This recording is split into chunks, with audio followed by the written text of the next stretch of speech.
Hey, good afternoon. I'm Ted Fordyce. I'm the Vice President of Washington Operations for Elbit America. We thank you all for being here for this lunchtime event. On behalf of myself and our CEO, Renan Horowitz of Elbit America, and more than 2,000 employees of the company, it's a great honor to be here to introduce Congressman Mike Rogers from Alabama to you all. He's a great friend and big supporter of Homeland Security, and is also the ranking member of your committee, so you should be paying attention to that. And he's also a senior member of the House Armed Services Committee. Congressman Rogers represents District 3 in the great state of Alabama. His district includes great towns like Anniston, Auburn, and the home of one of our larger facilities, Talladega, Alabama, also known for a couple of great races each year. He's currently the ranking member on Homeland, as I mentioned, senior member of Armed Services Committee, as I mentioned, and I know of no one on the Hill that's working harder for his constituents, his interest, than Congressman Mike Rogers. Sir.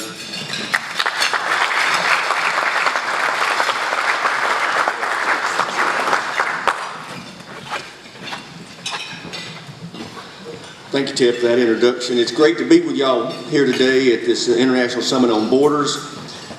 It's impressive to see this annual gathering of global subject matter experts. I commend you on bringing together political leaders, practitioners, and stakeholders to discuss security challenges and immigration management issues. When I think of the border, three things come to mind: structure, certainty, and most importantly, security. As all of you know, America is experiencing a humanitarian and security crisis on our southwest border. This last year has been nothing like we've ever seen before. We're on track to apprehend over 1 million migrants this fiscal year. In fact, we've encountered more than 100,000 migrants each of the last 3 months.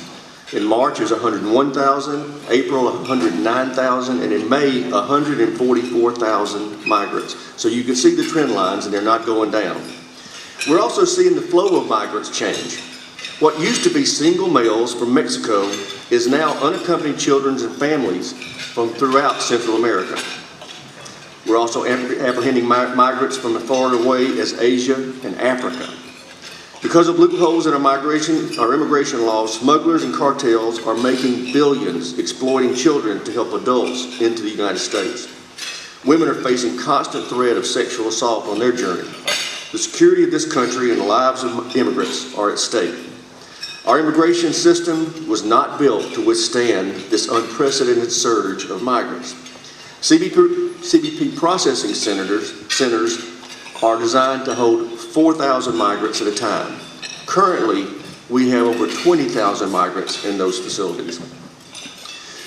We've all seen the pictures, and we all know these conditions are unacceptable. 50% of CBP officers are being pulled off the line each day to care for these children and their families. CBP is currently on track to run out of funding before the end of the fiscal year, and likely by the 1st of August. Funding to care for unaccompanied children is on track to run out this month. If it happens, the Department of Health and Human Services, tasked with caring for unaccompanied children, would be forced to divert funding from vital health programs to provide just the minimum standards of care for these families. That cannot happen. The Trump administration has asked for $4.5 billion in emergency supplemental funding to address this humanitarian crisis at the border. I introduced that request and asked for a vote on the House floor. So far, that vote has been blocked 15 times by my Democrat colleagues. None of this requested funding is for the wall. You know, when the president was asking for money to build the fence on the border, the Democrats were saying, no, we don't need a fence, we need money for more officers and health care and such. Well, that's exactly what this money is for now. It would be used to feed and house unaccompanied children and migrant families and provide urgent medical care and transportation services.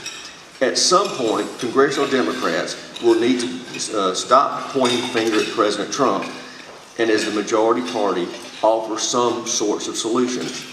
When they're ready to do that, we are ready to work with them. As ranking member of the Homeland Security Committee, I am focused on ensuring the Department of Homeland Security can stop all threats facing our country. One of the first things I did as ranking member was to convene the other 12 Republican members of our committee to discuss strategic objectives for this Congress. There is no shortage of viewpoints among my Republican colleagues on the committee. But one theme that continued to echo was that our enemies and their tactics are constantly evolving.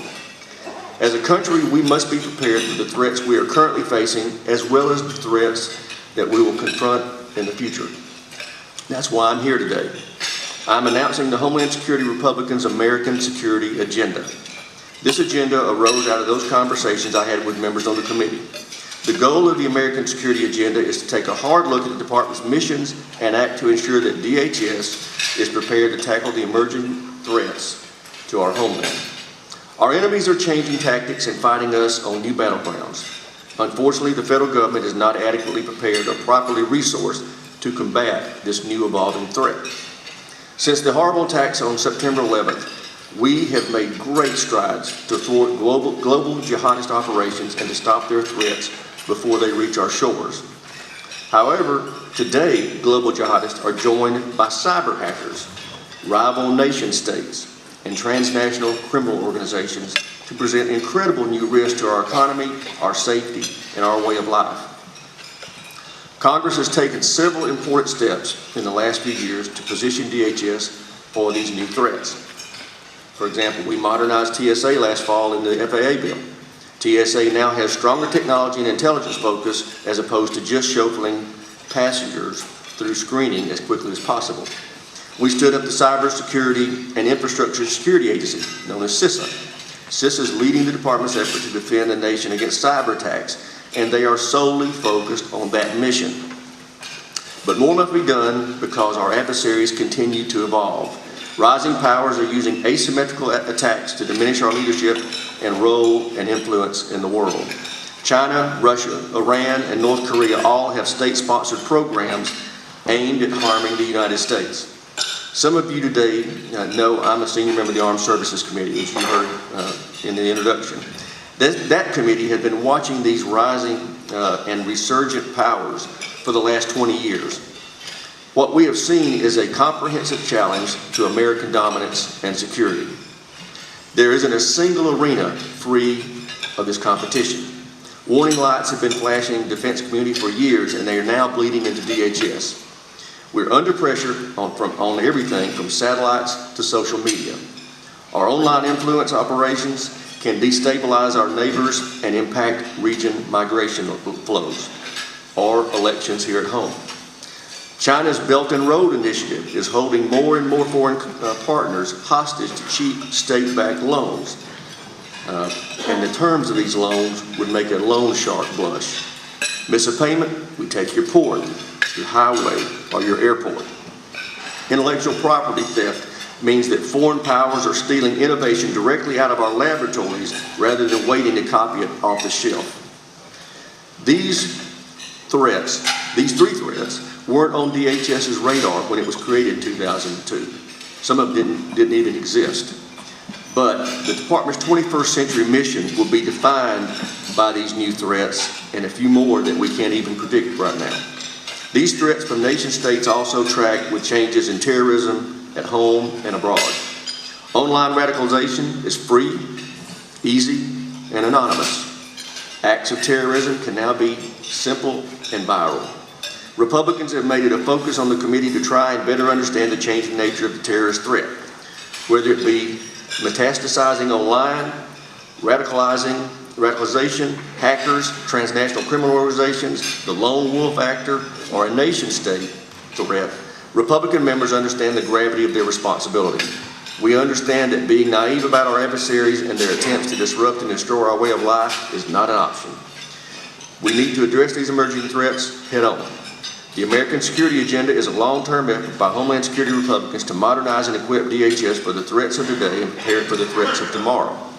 The American Security Agenda is comprised of a package of bills intended to help achieve these three important goals. First, to grant DHS the authority it needs to stay ahead of emerging threats.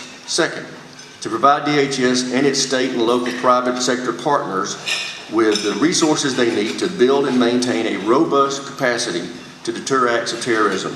And third, to reform DHS structure and management to ensure it properly is positioned to combat the constantly evolving threat to our homeland. Today, I'm happy to announce that some of the legislative proposals we intend to pursue as a part of the American Security Agenda.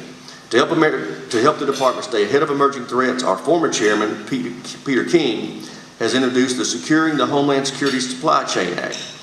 That bill will enable DHS to keep products from vendors that pose security risk out of the supply chain. Another former chairman, Mike McCall of Texas, has introduced the Bitmap Authorization Act to formally authorize the program to screen migrants for national security risk before they reach our border. An extremely bright freshman member of our committee, John Joyce, has introduced the Emerging Transportation Security Threats Act, which will help TSA identify and mitigate emerging threats to our transportation system. And one of our subcommittee leaders, Debbie Lesko, will introduce the Pipeline Security Enhancement Act, which will empower TSA to inspect, monitor, and regularly improve the physical and cybersecurity of our pipelines. To help DHS and its local government partners build the capacity they need to be resilient in the face of emerging threats, another of our subcommittee leaders, John Katko of New York, has introduced the State and Local Cybersecurity Improvement Act. This bill would authorize grants and technical assistance to state and local governments to build cybersecurity capacity. Finally, to better position DHS to combat emerging threats, our agenda includes the following bills intended to reform the department's structure, management, and procedures. Clay Higgins, one of our subcommittee leaders, has introduced the Combating TCOs Act. This bill establishes task force comprised of DHS, state, local, and international partners and leverages their authorities to combat the growing threat of transnational criminal organizations. And we are currently working with one of our earnest new members, Dan Crenshaw of Texas, to introduce the DHS Acquisition Reform Act, which would ensure acquisition of critical new technologies come on time and on budget. These 7 bills are just the start. We are working on other bills to address emerging threats that we hope to introduce soon as a part of this agenda. As we move forward with the American Security Agenda, I respectfully request for your input. This room is filled with tremendous expertise. Each of you are Homeland Security practitioners practicing in the real world and operational gains. That's why we need your ideas. We want to hear your solutions. Please don't hesitate to reach out to me or other members of the committee. The security of our homeland has always been and will remain our most profound commitment. Thanks for the opportunity to speak with you today.